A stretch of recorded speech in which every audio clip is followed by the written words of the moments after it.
Hello everyone, welcome to my channel. Let's start Mahabharatam part 9.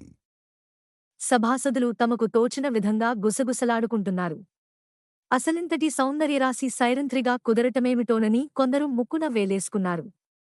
పట్టపగలు దేశసేనాధిపతే ఇంతటి అమానుషానికి పాల్పడడమా, కంచే చేను మేసినట్టుంది అని కొందరు వ్యాఖ్యానించారు.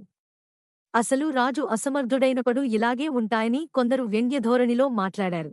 సుధేష్ణాదేవి ఉపేక్షించి ప్రోత్సహించడమే దీనికి కారణం అన్నారు కొందరు. విజ్ఞులు రకరకాలుగా చర్చించారు. అందరూ జరిగిన ఘటనను తీవ్రంగా పరిగణించారు. కాని పెదవి విప్పి పరుషంగా మాట్లాడే ధైర్యం రాజుకే లేకపోయే. సాత్వికులైన సభికులు బాధతో, జాలితో తలలు వంచి నిట్టూర్చారు. అంతకుముందే ధర్మజుని మనసులో రోషం కోడెత్రాచే, పైకెగసి బుసకొట్టి, పడగ విప్పి, కోరసాచింది. ఆయన నుదుటిపై స్వేదం కమ్ముకుని, అది రోషమై, జాలియే, నిస్సహాయతయే, నీటికంటే పల్చనే చెంపలపైకి జారింది.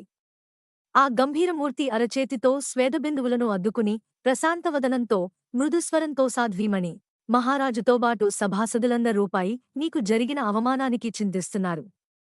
ఇక ఎక్కువగా తర్కించడం వల్ల ప్రయోజనం ఏముంది? రాణిగారి మందిరానికి వెళ్లి ఊరట చెందడం మంచిది. నీ గంధర్వపతులు విశ్వాన్నే జయించగల సమర్థులని పదేపదే చెబుతున్నావు.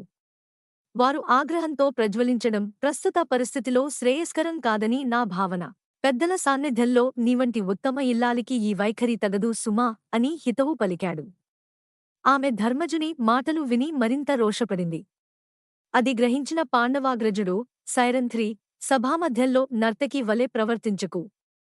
కులసతివలే మీ రాణిగారి సేవకు బయలుదేరు అన్నాడు హెచ్చరికగా.